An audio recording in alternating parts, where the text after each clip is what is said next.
Hi everyone. So in the previous video we saw the mask multi-head attention.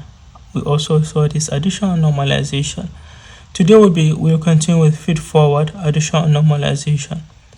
We will be skipping this because we don't have an encoder which these modules kind of depend on. The output of the encoder is usually the part of the input to this multi-head attention. So we can just skip it and go to the feedforward. Okay. So this feedforward, attention and norm, they are really just linear layers, very simple layers.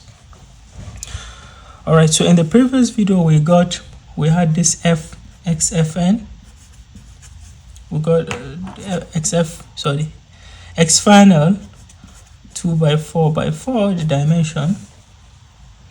So we're going to apply the first fully connected, fully connected layer 1.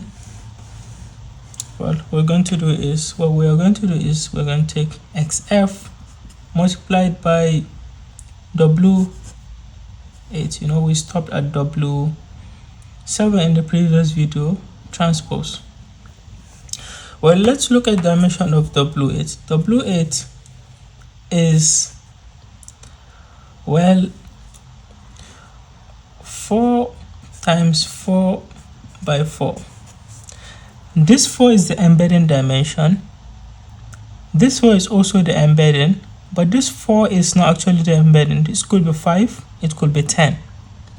But whatever it is, whatever the number is, the subsequent W's will depend on it. Okay. So WF is 2x4x4. W8 transpose is 4x16.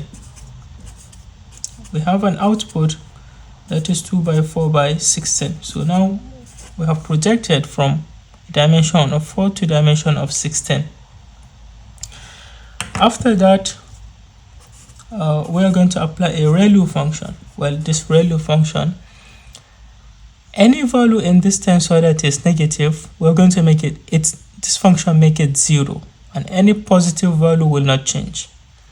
This ReLU function is a way to introduce a non-linearity in our computation. You see, to capture complex data is usually in a non-linear space, and this computation that we're doing, addition multiplication of these linear layers, I'm not doing that might not capture the complex detail, but this non-linearity of ReLU can capture the complex pattern in data.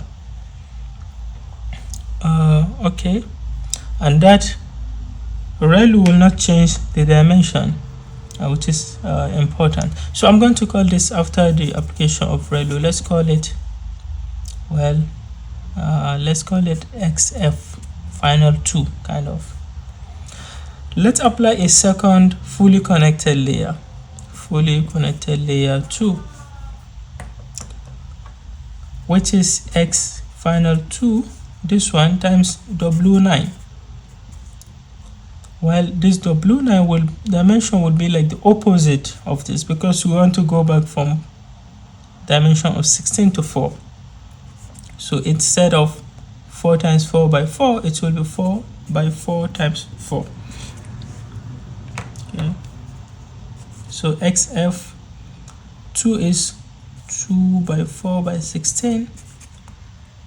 This x9 is transposes, after taking this transpose, is this, and the dimension will be 2x4x4. Okay. Well, let's call this, well, I'm not really good with names, but we can call it maybe x fully connected output, this tensor. What we need to do is the input of this, now we are in addition, so we're going to say xf plus x fully connected output. We're going to add them. Well, that addition is also a tensor, but of this dimension. After that addition, then we're going to apply a layer normalization to get, let's say, let's call it I don't know, maybe X output, maybe X final output. Let's call it X output. So we are done with this layer. In the next video, you see, for our case, n is 2. I just want to make n 2 to really show everything. So the output of this, we're going to repeat it. We're going to apply the mask multi-head attention. We're going to apply the same feedforward, addition, normalization with different W's. So the number of layers is 2, which means the output goes in again, which we will be seeing in the next video. Thank you.